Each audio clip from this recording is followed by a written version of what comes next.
Hi everybody, Michelle McClunan, astrologer and life navigator, and I'm bringing you an astrology update for the next full moon, which is going to be on the 1st of August. And I'm bringing this update to you from a very cold and rainy South Africa. We were experiencing really quite extreme weather in terms of a winter here. I think a lot of people think of Africa as a sunny place, and that's hot all the time, but it's really cold here at the moment. And the weather kind of really goes from summer to winter in a couple of days.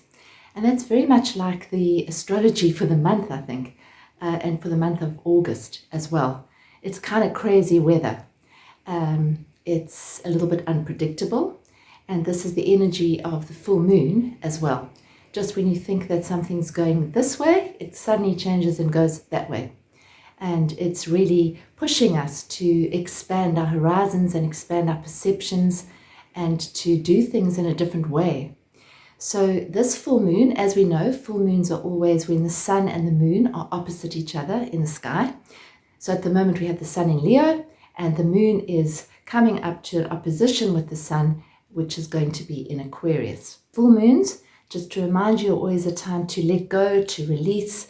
They're also a time when things seem to come to a head, when there's quite a lot of energy. So if you can imagine, the light of the sun is shining onto the moon, and the moon in our charts and in astrology represents our feelings, our emotions, that which is going on inside. So any full moon is actually it can be quite a triggering energy because it's actually shining the light on whatever issues are lurking beneath the surface. And this one's no different to these. In fact, it's even a little bit stronger than most full moons. First of all, it's a supermoon, which means that the moon is actually closer to the earth than normal. And it's the first of 2 full moons this month. The next one's going to be right at the end of the month in Pisces. So this means that we've got 2 supermoons in 1 month. When we have 2 full moons in 1 month, the second one is called a blue moon because it happens so rarely. So it seems that this is kind of perpetuating the change that we're feeling. And as I said in my intro, there's kind of unpredictable energy, but it's also expanding us. So the full moon in Aquarius opposite the sign of Leo, which is where the sun is. Aquarius is an interesting sign. It's the sign of the rebel, the innovator, the inventor. It's often referred to as the sign of the maverick. So Aquarian energy, it's an air sign, it's not a water sign. And Aquarian energy is the energy, it's kind of electric energy. It's quite cerebral, it's quite mind-oriented, and it's quite perceptive in the sense that Aquarius can see things from a higher perspective. So it's not just the rational, lower mind. Aquarius is kind of related to the bigger picture. So this full moon, we're actually able to see the bigger picture of what's actually going on underneath the surface if we just take some time out to do that and to release that which is no longer serving us. So I've been speaking about that quite a lot in my videos of late. In addition to the full moon, we also have Pluto, good old Pluto, which is square the nodes of the moon, which is an evolutionary shift in consciousness. And this is still exact at the time of the full moon. So Pluto is the planet which represents the underworld, the darker side, that which is beneath the surface. So as Pluto is in an alignment with the nodes of the moon, which are also at the beginning of a new cycle, a new sign, the north node is the node of destiny, and it's moved into Aries, and the south node has moved into Libra. So these 2 things don't happen very often, where we have a nodal shift into a new sign, plus a connection with Pluto. So this is actually bringing stuff up to the surface so that we can actually see it. These might be old conditioned patterns of thought. Anything which is, especially at this full moon, anything which we feel is holding us a prisoner, holding us back. And generally speaking, that's the mind. The mind will chatter away and tell us all sorts of reasons why we shouldn't be doing what we're doing, why we should be doing more, and all sorts of things that very often aren't true. So the mind is a little bit like we've got a roommate or a couple of mad, crazy roommates in the attic above us. And the mind is continually telling us to look at the past, to look at the future, to weigh things up, to see things in a rational way, except that it's not necessarily all that rational. So this full moon is giving us the opportunity of stepping out of the drama of what's going on, seeing things from a higher perspective through the heart. Because the sun being in Leo, Leo rules the heart. It also rules creative self-expression, how we express our uniqueness out into the world, whereas Uranus and Aquarius represents the bigger picture, humanity as a whole, the collective, community. So there's many different kind of themes and sub-themes going on here energetically. Astrology really is the study of energy. It's as above, so below. So whatever's happening out there in the cosmos, and cosmos actually means order, is actually happening within us as well. So we respond to the energies and the cosmos responds to our energy. That's how we're all connected. So when we look at the energy of this full moon, I read a little quote that I'd actually picked up a long time ago, and it was a quote from The Little Prince, and it says, "It is only with the heart that one sees rightly. What is essential is invisible to the eye."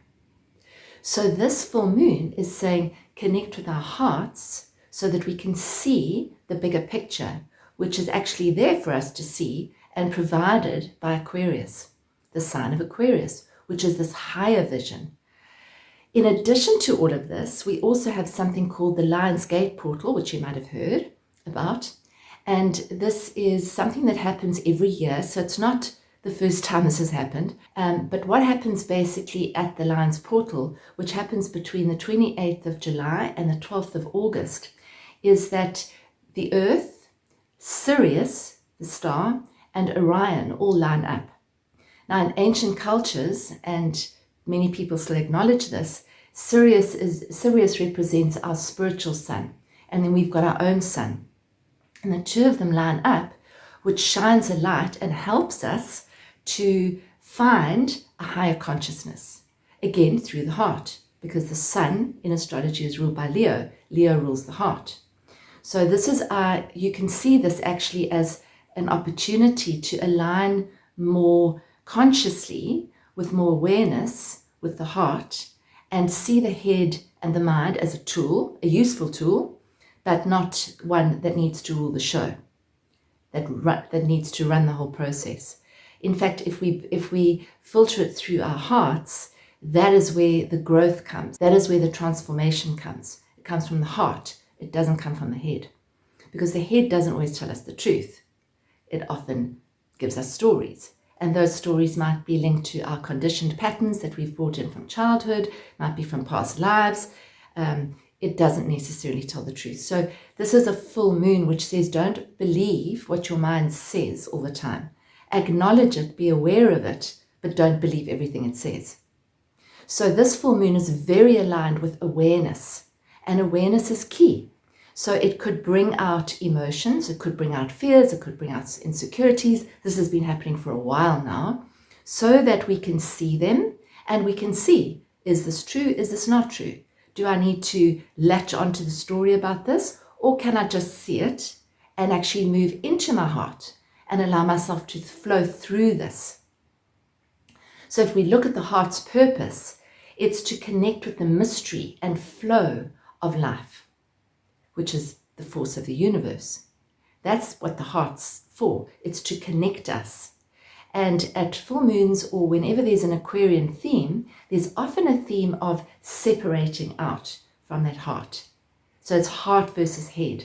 And very often the head rules or wins, because many of us feel very comfortable with the head and very comfortable with our busy minds.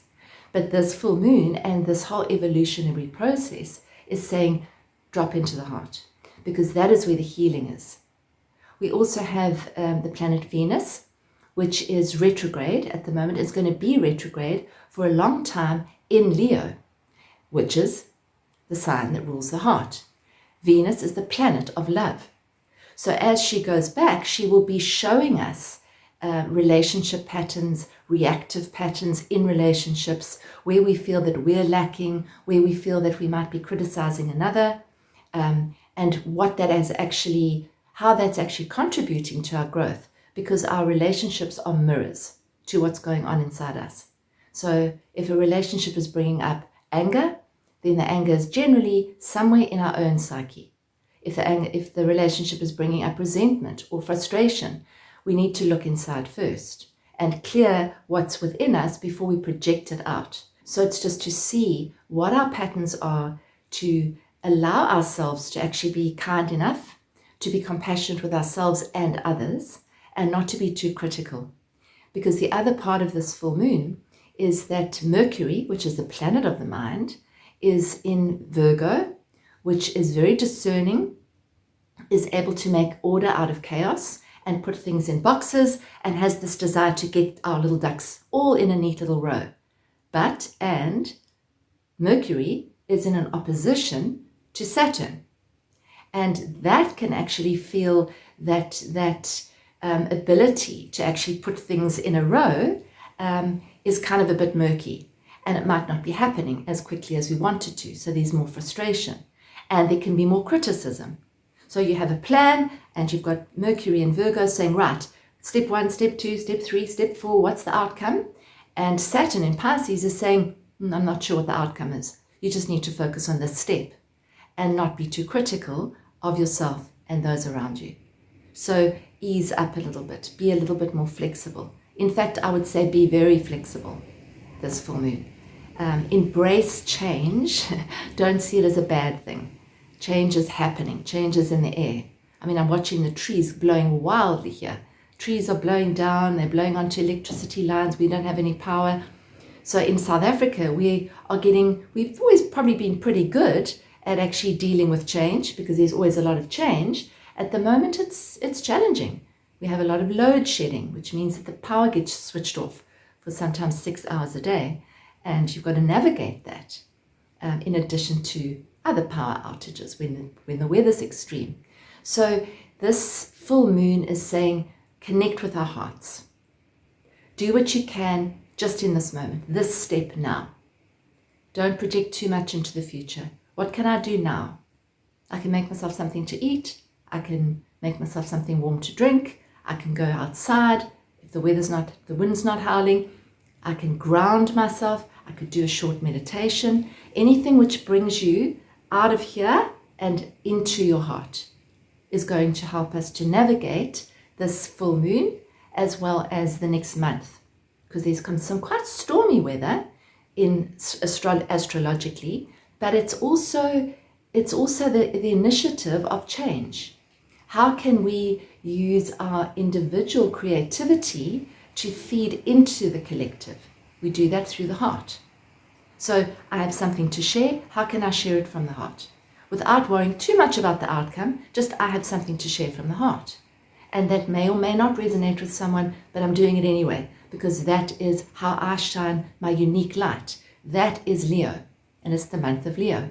So how can you shine your light in a creative way, in a unique way, for the benefit not only for yourself, but those around you? That's the way I see it. And the other energy this month that's very up is that Leo is the sign of play and fun and connection with that childlike side of us. So how can you be more creative? Where can you be more creative? Can you make your normal daily tasks into something which is beautiful and elevate whatever you're doing to art, whether it's washing the dishes or cutting up some vegetables? Can you actually bring an element of play and laughter and creativity in? That's our theme for the inner space, our inner space community, which is our online community. I run that with my partner, John Homewood, and we basically focus every month on a different theme, which is lightly themed to the astrology of the month. So this month is playfulness, and we're going to be exploring playfulness, because many of us, when we get older, when we basically grow up into an adult, we lose sight of that playful spirit that we had naturally as a child, and we still have it, but it's been taken over by the thoughts, what we haven't done properly, what we should be doing better. And if you look at a child playing, the child is fully immersed in the present moment. They're fully aware of what's going on, and they're allowing it to creatively unfold. And that is the purpose of being here on this planet. So can we be more playful? And I drew a card. The card that I drew today, also from the Divine Feminine pack, which is by Megan Watterson. It's my favorite pack. And the card that I drew was Amaterasu, who is the goddess of light, which is interesting with the Leo sun and this whole theme with the light in the heart. And it says here, we are all sacred mirrors reflecting back the same light. She was a solar goddess of Japanese mythology, and her name means shining in heaven. So the oldest legends of Amaterasu date back to the 8th century and come from Kojiki, or the Japanese record of ancient matters. In Shinto, kami are spirits or deities, and the most well-known story of the kami in Shinto is when Amaterasu got into a fight with her brother, Susanoo, god of the storms and of the sea. His violence made her so upset and angry that she retreated into a cave, leaving the world in darkness. The kami of merriment placed a mirror outside of her cave and laughed so much that Amaterasu became curious. She peeked outside the cave and saw a beautiful goddess, a stunning vision of the dawn. She was in awe of it, not realizing that it was her own reflection. Surrounded by laughter, Amaterasu's anger and depression lifted, and she agreed to leave the cave, bringing her light with her back into the world. So there are quite a lot of themes here. The Mercury-Saturn thing can create depression. The cave can be seen as Pluto in an alignment with these nodes. It says here, when the soul selects this card, the cave is so crucial, drawing inward, hiding our light to restore ourselves and heal from something or someone that felt too intense or too aggressive. When we hide our light, though, we aren't the only ones left in the dark. We take our light from the ones who love us as well. The beauty of Amaterasu is that she emerges from the cave out of curiosity, attracted to someone else's joy. That's when she meets the dawn of her own reflection. She doesn't truly see herself and the beauty of her light until she's drawn out of herself. She sees her own light once she becomes curious about seeing the light that's around her in the levity and laughter of other deities. This is the answer.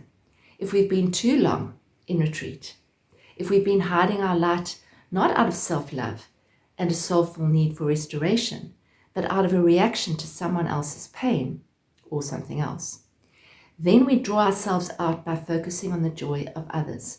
Seeing their light allows us to see our own.